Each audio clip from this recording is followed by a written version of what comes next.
I was working on a song with Bruno Mars, and one of the beasters asked me, so how did you get that crisp top right there? I said, I basically boosted it at 10K, which is what the U87 normally does. Don't you know you quite tasty?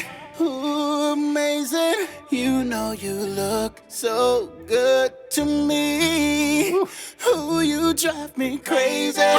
Crazy. I wanna rock with you tonight, like this is the 80s. I can't fight your love. I can't fight your love. I've tried. I can't. So y'all, it's not always about just being super complicated. It's about if it feels good, if it sounds good to you. And I just really want to stress that when it comes to mixing, when it comes to producing, when it comes to recording. The channel is going to be so different, y'all, because like I said, I am a recording artist and I'm a certified recording engineer, certified Pro Tools operator of music. And I'm a music dude. I'm a very tech dude, but I'm also a music guy. And I like to play instruments, and this stuff is fun. What's up, YouTube? Welcome back to my channel and welcome back to my home studio. I am Archie Beats and I am here to help. And yes, we are back with another vocal mixing video. So let's not waste any time. Let's go.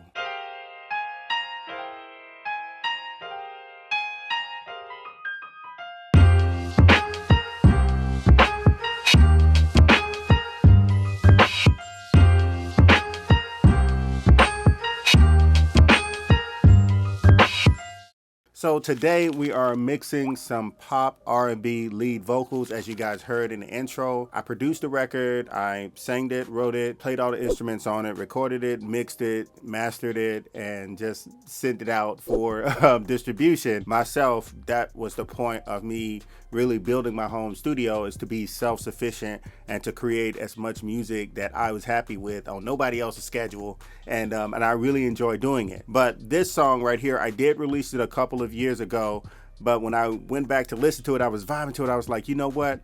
I want to release something new. I was vibing to it. Since I just purchased my Moog grandmother, why not create a new version and release a synth-driven version? I'm about to add the synth now, but I thought about the vocals and I was like, yo, I need to really show how I mix these vocals to get them to stand out like that. And it's a really simple process. Speaking of releasing and distribution, today we would like to thank our sponsor, which is DistroKid. DistroKid has a new feature called Splits, which basically gives you the option to add collaborators. You can add unlimited collaborators to tracks. You can change the splits at any time. You can also add and remove collaborators at any time as well. Another cool thing, you can go back in time and see any previous splits. And for privacy, collaborators can only see what percentage they get. They can't see who your other collaborators are or what percentages your other collaborators are getting. If your collaborators don't already have DistroKid, that's okay. They'll be able to create one just for $10. And also, your release won't be delayed if your collaborator is slow signing up to DistroKid. Instead, DistroKid just hold the money and just wait for them to sign up, and when they join, they get their money. And if collaborators never join, you can easily cancel their invite and reallocate their money elsewhere, or grab it yourself. And don't forget, DistroKid never takes away any of your percentages of your earnings or your collaborator earnings. So if you are ready to release your music, sign up for DistroKid today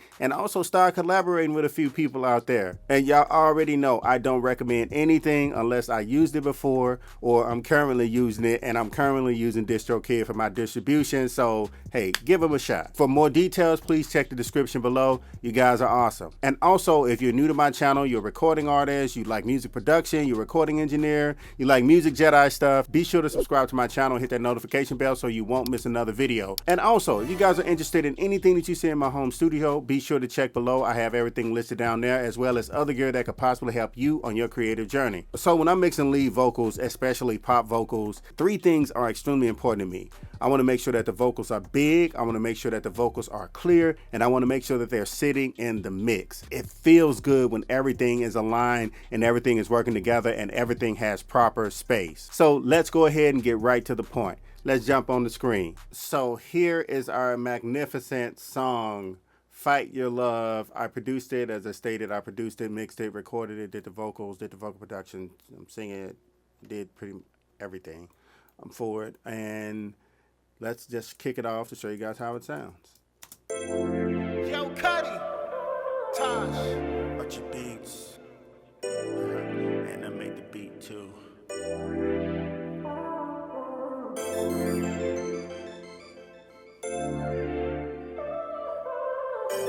Give it context. hey baby, don't you know you're beautiful? Hey baby, don't you know you're quite tasty? Ooh, amazing. You know you look so good to me. Ooh, you drive me crazy. I wanna rock with you tonight, like this is the 80s. I can't fight your love. I can't fight your love. I try. I can't fight your love. I can't fight your love. I try. So give me that sweet, good loving. Ooh, you loving. Captured me. You got me. Okay, that's enough. You guys actually hear the concept of the lead vocals, which is, like I said, the three things: big, clear, and sitting in the mix properly. Those are three things that are extremely important, especially pop vocals, pop R&B vocals. It just got to be there. So let me go ahead and explain to you guys the signal flow. Very simple. This is a very simple recording, and you guys going to see why I say it's so simple. It's going to blow your mind. Not that many plugins, not much stuff in the vocal chain. U87 going into my own Apollo 8 quad into Pro Tools. Nothing else.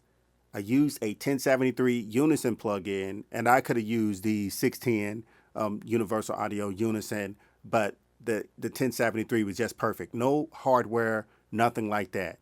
Now, this finna blow you guys' mind. And when I bought it in the mix, we have auto tune, as you guys can see, auto tune. And then we have the 1176, the blue phase, 1176. You guys see it? And then we have it bust over to, this is the bus track for the lead. We have it going into an LA2A because I like that compression going into the compressor. It just felt right at the time. And also a de-esser. I want to calm some of those S's down. We hit it about 6,489, 6K, 6.4K. And then we went into the SSL, that's what we have right there, the SSL XEQ2. Y'all see I killed it to about 256.2 hertz because I wanted it to sound warm. I wanted to have that vintage warm sound. So that's why I did that. And that's pretty much it. We have an effects bus and we have some delays. We have a reverb right here. To me, the AKG BX20 is what does it. It gives it that vintage, like that tank spring sound. And that's what I really like about it. So let's go ahead and talk about the lead vocals. Once again, I recorded it. Very simple signal flow. But my approach with the auto-tune is that I wanted it to be hard. I wanted it humanizing. I didn't want it to be so natural, but I wanted it to be very popish. So I left the humanizing at 48. You guys hear this. So let me go ahead and mute the track so you guys can hear. I love that track, man. That track, oh man, I had so much fun producing this record. So let's go ahead and go down. Like I said, my channel is going to be so different, y'all, because like I said, I am a recording artist. And I'm a certified recording engineer, certified Pro Tools operator of music. And I'm a music dude. I'm a very tech dude, but I'm also a music guy. And I like to play instruments. And this stuff is fun. So let's go ahead and get to this. I'm going to go on a tangent.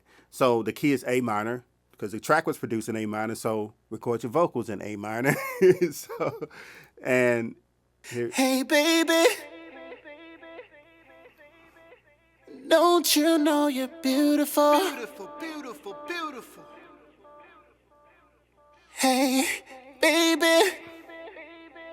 So, if you guys hear the delay just all over the place, ping-ponging all over the place, I use Echo Boy for the delay, and it's a continuous delay with the lead vocals. And that, you guys, it's so crazy when you don't normally do something, but you just do it and have fun with it. Let me show you guys the Echo Boy. So you'll never forget this. A lot of you guys are familiar with Echo Boy, but a lot of you guys are not. But let me show you the Echo Boy setting. And it is continuous, y'all.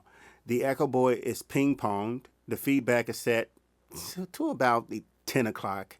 And the mix is set to about 11 o'clock, of course. And you guys see it, 1/4, 1/4, 1/4. The tempo is set. We have right here, this is important when you're mixing a song. If you have the grid turned up, if you have the bars where the grid is turned up, it will affect your delay. It just responds to it differently. And this is pretty much it for the Echo Boy. I got it set to the tempo of 90. It's matching the tempo. And y'all, that's pretty much it with that part. So I didn't do any type of automation, any type of vocal leveling like you guys normally see me do in my vocal tracks, because this just felt right. And don't just record things because a template said so or the industry said so. Do things different. If it sounds good, it is good. That is what my professional Grammy award-winning engineers instructors taught me. They said if it sounds good, it is good. That there is no other way around it. And that the quote is floating around so much out here now. I'm so happy to hear it. But Hey, baby. and then the next approach is Don't you know you're beautiful? and the compression. Let's talk about the compression.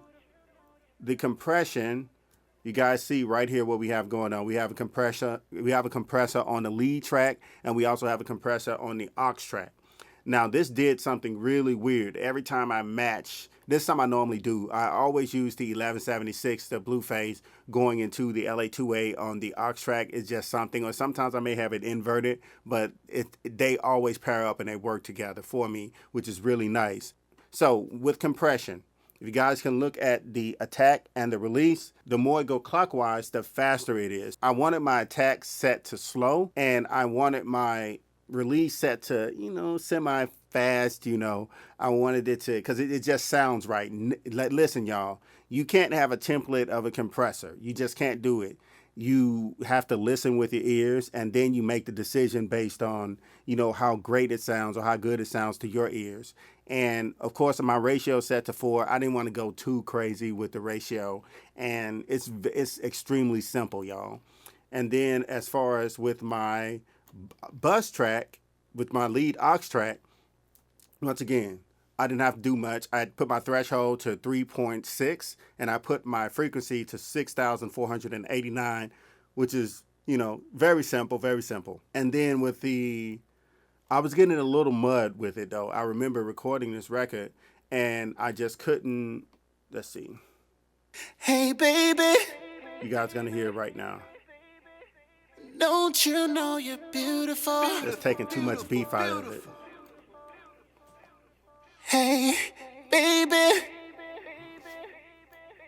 Don't you know you're quite tasty?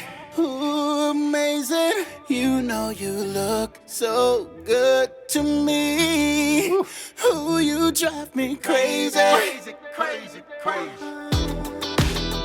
I wanna rock with you tonight, like this is the 80s.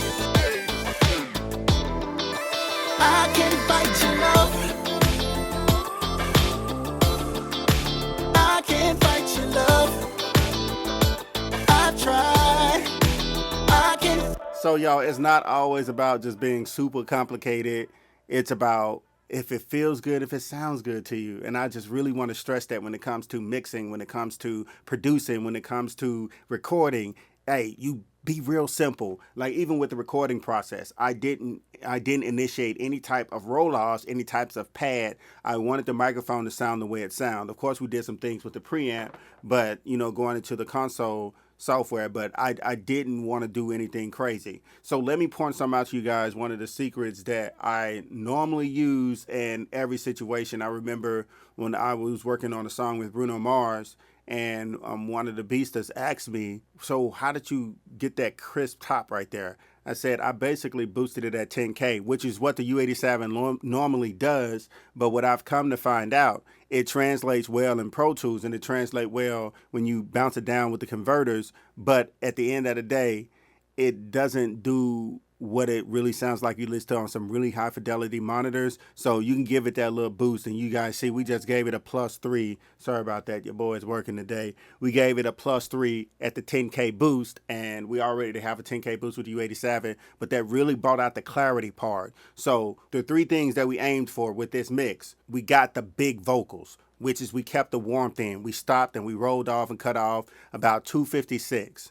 After that, we went in and we took out some of the mud and just let it set really nice in the mix. That's actually the 3rd one. But then the 10K boost, which is already present on the Neumann U87, we added another 10K of about 3 decibels in the actual SSL XEQ, and it just gave you this amazing sound. So what I want you guys to understand, you don't need much when it comes to, I see all the plugins and all these things. I go crazy with plugins sometimes, but you don't really need all of that. If you get a great recording, you have fun, and if you just let your ears be your guide, you will kill it. And don't let anybody tell you any difference. So the last thing I want to talk to you guys about is the actual reverb, because that gave it really space to kind of have that 80s ambient. What I have is I didn't hit the wet solo. I hit the wet solo button on the BX20, which is from Universal Audio. Really nice reverb. I got it set to stereo. The bass, I didn't roll off anything, but I have the wet set all the way to 100, but I got it set really low when I send the bus, when I send the aux over. And let me show you guys what I mean. Right here, this is an example of the lead vocal going into, this is how much I'm sending. I'm sending about 22, less than -22 to it on my bus track, on my auxiliary track. And we have the decay, look at that, I moved it a little bit. We have our decay set to 3, it's just perfect for me. And it just sounds magnificent. It sounds, oh my God, it sounds great. So guys, remember, always have fun.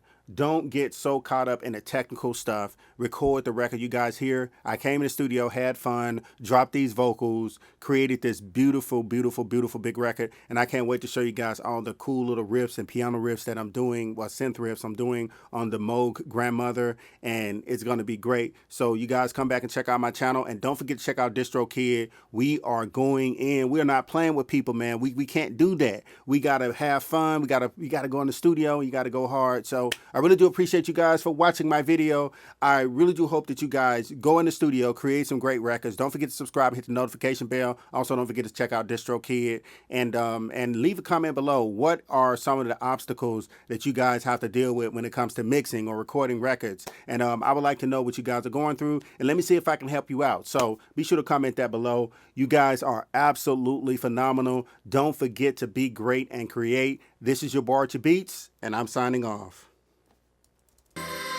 Hey baby, don't you know you're beautiful?